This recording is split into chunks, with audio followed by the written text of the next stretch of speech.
હાલો મિત્રો, કેમ છો? મજામાં? તો હાલમાં તમે જોઈ શકો છો અમારા આજે આ બણતણ, આજે ગામડામાં જે આપણે જે સબ્જી બનાવીએ છીએ, શા બનાવીએ છીએ, જે આ બણતણનો ઉપયોગ કરીને રસોઈ બનાવવામાં આવે છે. જુઓ, અને હવે અમારે થઈ ગયો ગેસ ખાલી. હવે આનો બધો ઉપયોગ લેવો પડશે. હા, અત્યારે બેનો અમારે જવો કોળિયું લઈને જાય છે. અને કોળિયું કેમ બેન લઈને જાવ? ગેસ ખાલી થઈ ગયો. જો ગેસ ખાલી થઈ ગયો ને એટલે બેનો અમારા બનતની કોળિયું લઈને જાય અને રસોઈ બનાવે. તમને બેન રસોઈ બનાવતા શું આવડે? શા બનાવતા આવડે? તમને બેન શા બનાવતા નહીં આવડતું? જુઓ, તમે કેટલામાં ભણો? ચોથું ધોરણ. તમે બેન? પાંચમું ધોરણ. જુઓ, અત્યારે બણતણ લઈને જાય નાના નાના છોકરા. અત્યારે ગામડામાં અત્યારે તો શા બનાવી હોય ને તો ગેસ ઉપર બધા બનાવતા. અને અત્યારે હવે ખબર પડી સિટીના માણસોનો કે ભાઈ હવે ગામડાના માણસો હેની ઉપર રસોઈ બનાવીને જમે છે. આ બણતણ ઉપર જાઓ, લેતો જાઓ. હા, જુઓ, તરૈયા હરેશભાઈની ઓલે થપ્પો તમને બતાતો હોય છે સાણાનો. જુઓ કેમ પણ તેને થપ્પો અત્યારે જુઓ,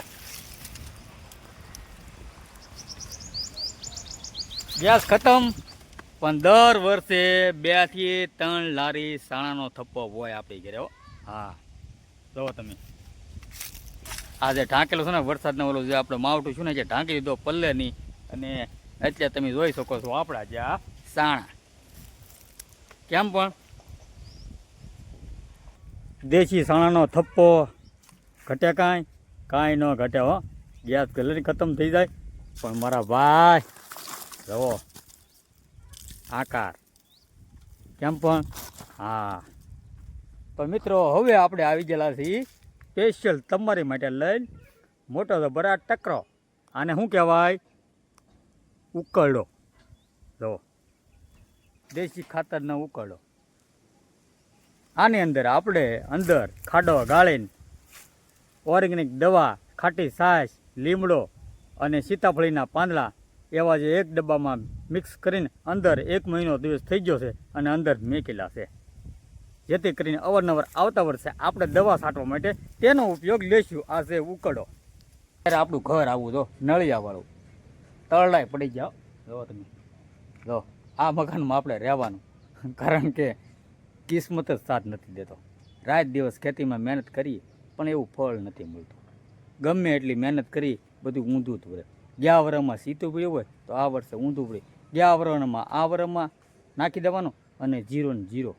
એટલે આવી જ પરિસ્થિતિ રહે.